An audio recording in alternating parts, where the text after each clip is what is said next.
एक company newly listed जिसने निवेशकों को खूब कमाई कराई है, काफी चर्चा में रही, वो है ओला इलेक्ट्रिक।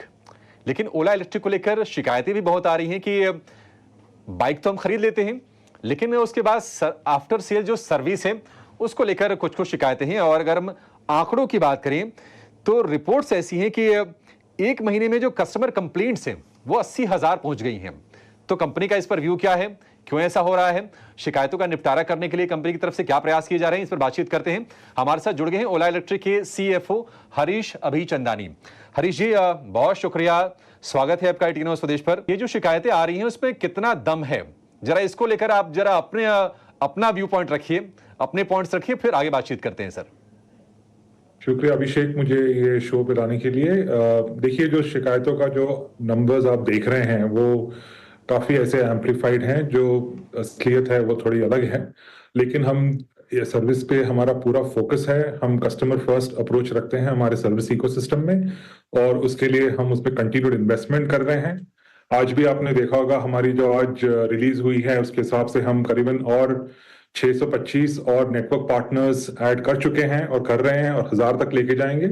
इनमें सेल्स सर्विस वगैरह पूरी जो इकोसिस्टम है हमारी फ्रंट एंड की, ये बहुत स्ट्रेंथन और स्ट्रांग होगी और कंटिन्यू होगी इन्वेस्टमेंट इसमें।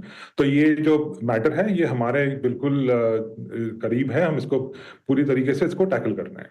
राइट हरीश जी, नमस्कार, मैं सृष्टि बात कर रही हूँ। तो जी हाँ, थोड़ा सुर्खियों में ज़रूर है आपकी कंपनी के कंप्लेन ज़्यादा है, पर आपने ये तो बताया कि जो 80,000 का आंकड़ा है प्रति महीने वो थोड़ा सा ज़्यादा है।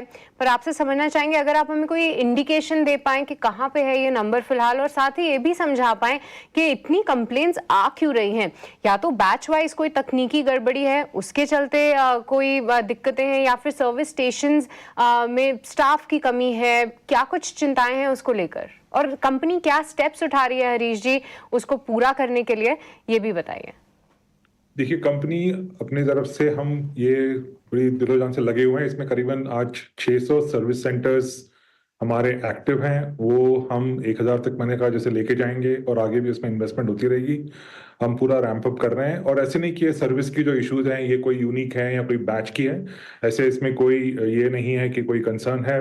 ये नॉर्मल मैटर्स हैं जो हम टैकल करते हैं, और सेल्स काफी आगे बढ़ चुकी है, रैंप अप हो चुका है, और सर्विस को भी हम उससे रैंप अप में अलाइनमेंट कर रहे हैं, और यही हम गैप को नैरो डाउन करके हम एकदम इसको लेवल पे लेके आएंगे, जिससे कस्टमर की सर्विस में कोई इशू नहीं आनी चाहिए। एक और बात हरीश जी, अगर हम आपका मार्केट शेयर देखें आप तो लीडर हैं ही पूरे टू व्हीलर इलेक्ट्रिक सेगमेंट में, पर इसके अलावा अगस्त महीने में जो आपका मार्केट शेयर था वो 39% से घट के 31% पे आ गया। ऐसे में आने वाले वक्त में जैसे कि festive season sales kick in होंगी, या फिर जिस तरीके से कंपटीशन बढ़ रहा है, आप अपने मार्केट शेयर की जर्नी कैसे देख रहे हैं, और इस महीने या आने वाले महीने क्या 31% से बेहतर मार्केट शेयर की उम्मीद करें?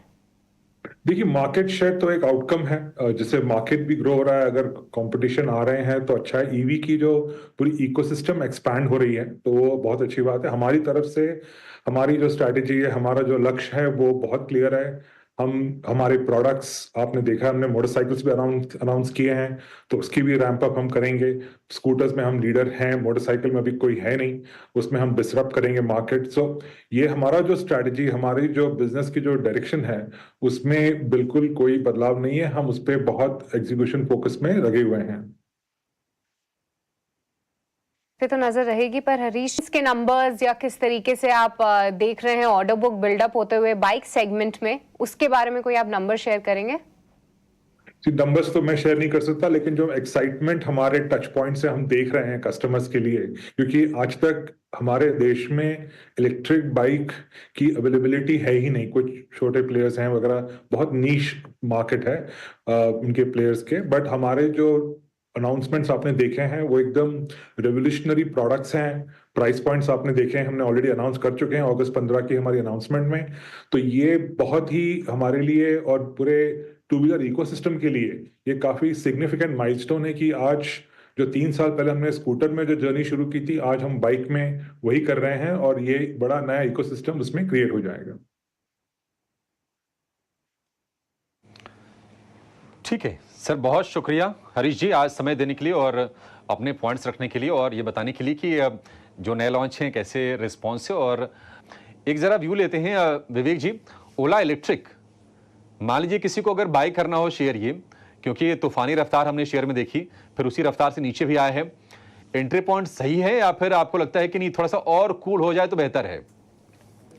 तो अभिषेक, अभी थोड़ी देर पहले मैं यही बोल रहा था इनफैक्ट सृष्टि को कि यहाँ पे कंपटीशन बहुत हीटअप हो रहा है। अब जब कंपटीशन एक तो हीटेड है और उसके बावजूद और मतलब उसके अलावा इतने सारे कंप्लेंट्स वगैरह वगैरह आ रही है कंपनी की तरफ से, मतलब कस्टमर्स की तरफ से, तो थोड़ा सा आप वेट एंड वॉच अप्रोच भी लगा सकते हो इधर। हाँ, करेक्शन काफ़ी आ चुका है स्टॉक में, तो इसके कारण अगर किसी को एंट्री करना हो तो स्लो एंड स्टेडली, और मैं ज़्यादा बहुत लंबी चौड़ी रैली नहीं देखता यहाँ से। अगर 140 एक जाता है तो अच्छा खासा एग्जिट पॉइंट भी आपको देखने को मिलेगा। तो स्लो एंड स्टेडीली लीजिए, एक बार में नहीं, आप उसको मतलब इन्वेस्टमेंट को स्प्लिट कर लीजिए बस।